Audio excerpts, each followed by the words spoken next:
Chilli powder ಸಖತ್ ಖಾರ ಬಣ್ಣ ಮತ್ತು ರುಚಿ ಆಚಿ ಚಿಲ್ಲಿ ಪೌಡರ್. ಮುಂದಿನ ಸುದ್ದಿ ನೋಡ್ಬಿಡೋಣ. ದೆಹಲಿಯಲ್ಲೂ ಕೂಡ ಸಿದ್ದು ಡಿಕೆ ಸದ್ದು ಆಗಿದೆ. ಎರಡೂ ಬಣಗಳಿಂದ ಸಿಎಂ ಘೋಷಣೆ ಸಮರ. ಸುಮ್ಮನಿರಕ್ಕೆ ಹೇಳಿದ್ರು ಕೂಡ ಬೆಂಬಲಿಗರು ಮಾತ್ರ ಕೇಳಲೇ ಇಲ್ಲ. ರಾಜ್ಯದಲ್ಲೆಲ್ಲ ಮಾಡಿದ್ದಾಯ್ತು, ಮಂಗಳೂರಿಗೆ ಹೋದಾಗ ಮಾಡಿದ್ದು ಆಯಿತು, ಬೆಂಗಳೂರಲ್ಲಾಗಿದ್ದು ಆಯಿತು, ಈಗ ದೆಹಲಿಯಲ್ಲೂ ಕೂಡ ಶುರು ಮಾಡ್ಕೊಬಿಟ್ಟಿದ್ದಾರೆ. ಬ್ರೇಕ್ಫಾಸ್ಟ್ ಮೀಟಿಂಗ್ ಮೂಲಕ ಮುಖ್ಯಮಂತ್ರಿ ಸಿದ್ದರಾಮಯ್ಯ ಮತ್ತು ಉಪಮುಖ್ಯಮಂತ್ರಿ ಡಿಕೆ ಶಿವಕುಮಾರ್ ಅವರು ಒಗ್ಗಟ್ಟಿನ ಸಂದೇಶವನ್ನು ನೀಡಿದ್ರು. ಬೆಂಬಲಿಗರಿಂದ ಸಿಎಂ ಕೂಗು ಮಾತ್ರ ನಿಂತಿಲ್ಲ. ಭಾನುವಾರ ನಡೆದಂಥ ವೋಟ್ ಚೋರಿ ಪ್ರತಿಭಟನಾ ಸಮಾವೇಶದಲ್ಲಿ ಪಾಲ್ಗೊಳ್ಳೋದಕ್ಕೆ ಸಿದ್ದರಾಮಯ್ಯ ಮತ್ತು ಡಿಕೆ ದೆಹಲಿಗೆ ಬಂದಾಗಲೂ ಬೆಂಬಲಿಗರು ತಮ್ಮ ನಾಯಕನ ಪರವಾಗಿ ಜೈಕಾರವನ್ನು ಕೂಗಿದ್ದಾರೆ.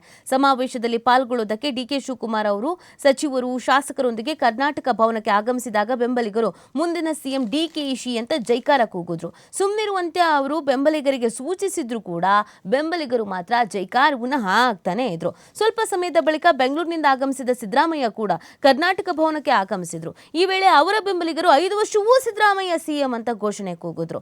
ಆ ಮೂಲಕ ದೆಹಲಿಯ ಕರ್ನಾಟಕ ಭವನ ಕೂಡ ಭಾನುವಾರ ಸಿದ್ದು ಮತ್ತು ಡಿಕೆಶಿ ಬೆಂಬಲಿಗರ ಶಕ್ತಿ ಪ್ರದರ್ಶನಕ್ಕೆ ವೇದಿಕೆ ಆಯಿತು.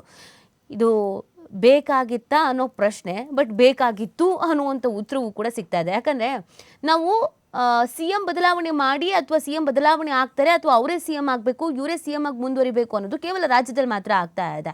ಹೈಕಮಾಂಡ್ ಲೆವೆಲಲ್ಲೂ ಕೂಡ ಅದು ಗೊತ್ತಾಗಬೇಕು. ರಾಹುಲ್ ಗಾಂಧಿ ಅವ್ರಿಗೂ ರೀಚ್ ಆಗಬೇಕು, ಸೋನಿಯಾ ಗಾಂಧಿ ಅವ್ರಿಗೂ ರೀಚ್ ಆಗಬೇಕು ಅಂತ ಹೇಳಿದ್ರೆ ಅದನ್ನು ಏನು ಮಾಡಬೇಕು ಅಂತಂದರೆ ಅವ್ರ ಮುಂದೆನೇ ಕೂಗಾಡಬೇಕು, ಅವ್ರ ಮುಂದೆನೇ ನಾವು ಜೈಕಾರವನ್ನು ಹಾಕಬೇಕು ಅನ್ನೋದು ಪ್ಲ್ಯಾನಲ್ಲಿ ಇತ್ತು ಅಂತ ಕಾಣಿಸುತ್ತೆ. ಅದಕ್ಕೆ ಸುಮ್ಮನಿರಪ್ಪ ಅಂತ ಹೇಳಿದ್ರು ಯಾರೂ ಸುಮ್ಮನಿಲ್ಲ. ಜೈಕಾರ ಜೈಕಾರ ಹಾಕಿದ್ದು. ರಾಹುಲ್ ಗಾಂಧಿ ಅವರಿಗೆ ಮತ್ತು ಸೋನಿಯಾ ಗಾಂಧಿ ಅವರಿಗೆ 2 ಬಾಣ ಇದೆ ಅನ್ನೋದು ಗೊತ್ತಿತ್ತು. ಆದರೆ ನೇರವಾಗಿ ಇವರು ಈ ಹಂತಕ್ಕೆ ಇಳಿದಿದ್ದಾರೆ ಅನ್ನೋದು ಗೊತ್ತಾದಂಗೆ ಕಾಣಿಸ್ತಾ ಇದೆ. ಎಷ್ಟೇ ಸುಮ್ಮನಿರಿ ಅಂತ ಹೇಳಿದ್ರು ಸುಮ್ಮನೆ ಇದ್ದಿಲ್ಲ. ಇನ್ನು ಸೋನಿಯಾ ಮತ್ತು ರಾಹುಲ್ ಗಾಂಧಿ ಔತಣದಲ್ಲಿ ಡಿಕೆಶಿ ಅವರು ಕೂಡ ಭಾಗಿಯಾಗಿದ್ರು.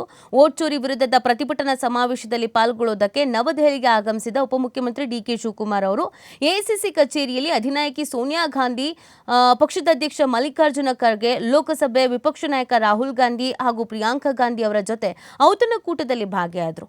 ಆ ನಾಯಕರ ಜೊತೆ ಕೆಲ ಹೊತ್ತು ರಾಜಕೀಯ ಬೆಳವಣಿಗೆಗಳ ಬಗ್ಗೆ ಮಾತನಾಡಿದ್ರು. ಸಂಜೆ ಎಐಸಿಸಿ ರಾಜ್ಯ ಉಸ್ತುವಾರಿ ರಣದೀಪ್ ಸಿಂಗ್ ಸುರ್ಜೇವಾಲಾ ಅವರನ್ನು ಕೂಡ ಭೇಟಿ ಆಗಿ ಮಾತುಕತೆಯನ್ನು ನಡೆಸಿದ್ರು. ಏನು ಮಾತಾಡಿದ್ದಾರೆ ಅನ್ನೋದು ಸಹಜವಾಗಿ ಕುತೂಹಲಕ್ಕೆ ಕಾರಣವಾಗ್ತಾ ಇದೆ. ಸೊ ಸಿಎಂ ಬದಲಾವಣೆಯ ವಿಚಾರ, ನಂಗೆ ಸಿಎಂ ಹುದ್ದೆ ಬೇಕು ಅನ್ನುವಂಥ ವಿಚಾರ, ಅಥವಾ ಬದಲಾವಣೆ ಮಾಡೋದಿದ್ರೆ ಸ್ಪಷ್ಟವಾಗಿ ಹೇಳ್ಬಿಡಿ, ಮಾಡಿಲ್ಲ ಅಂದ್ರೂ ಸ್ಪಷ್ಟವಾಗಿ ಹೇಳ್ಬಿಡಿ, ಈ ಥರದ್ದು ಏನಾದ್ರು ಮಾತಾಡಿದಾರೋ, ಅಥವಾ ರಾಹುಲ್ ಗಾಂಧಿ, ಸೋನಿಯಾ ಗಾಂಧಿ ಅವರೇ ಸ್ವಲ್ಪ ಮಟ್ಟಿಗೆ ಸ್ವಲ್ಪ ನಿಮ್ಮ ಕಡೆಯವರನ್ನ, ನಿಮ್ಮ ಬೆಂಬಲಿಗರನ್ನ ಎಲ್ಲರೂ ಸುಮ್ಮನಿರಿಸಿ ಅಂತ ಹೇಳಿದಾರೋ ಗೊತ್ತಿಲ್ಲ. ಒಟ್ಟಿನಲ್ಲಿ ಮಾತುಕತೆ ಅಂತೂ ನಡೆದಿದೆ. ಸೊ ಏನೆಲ್ಲ ಮಾತುಕತೆ ನಡೆದಿದೆ ಅನ್ನೋದು ಬಹಳನೇ ಇಂಪಾರ್ಟೆಂಟ್ ಆಗತ್ತೆ. ಈ ರಾಜ್ಯದಲ್ಲಿ ನಡೀತಾ ಇದ್ದಂಥ ಹೈ ಡ್ರಾಮಾ ಬೆಳಗಾವಿಗೆ ಶಿಫ್ಟ್ ಆಗಿತ್ತು. ಬೆಳಗಾವಿಯಿಂದ ದೆಹಲಿಗೂ ಶಿಫ್ಟ್ ಆಗಿಬಿಟ್ಟಿದೆ. ಇದನ್ನು ಹೀಗೆ ಬಿಡ್ತು ಅಂತಂದರೆ ಸಾಕಷ್ಟು ರೀತಿಯಾದಂಥ ಡ್ಯಾಮೇಜ್ ಕಾಂಗ್ರೆಸ್ಸಿಗೆ ಆಗ್ಬೋದು. ಕಂಟ್ರೋಲ್ ಮಾಡಬೇಕಾಗತ್ತೆ, ಒಂದು ಸ್ಟ್ರಿಕ್ಟ್ ಆದಂಥ ಆ್ಯಕ್ಷನ್ಸ್ ತೆಗೆದುಕೊಳ್ಬೇಕಾಗತ್ತೆ, ಸ್ಪಷ್ಟ ನಿರ್ಧಾರ ಅಥವಾ ಸ್ಪಷ್ಟ ನಿಲುವನ್ನು ಹೈಕಮಾಂಡ್ ಇಲ್ಲಿ ತೆಗೆದುಕೊಳ್ಬೇಕಾಗತ್ತೆ. ಹೀಗೆ ಮುಂದಕ್ಕೆ ಅಂತ ಹೋಗ್ತಾ ಇದ್ರೆ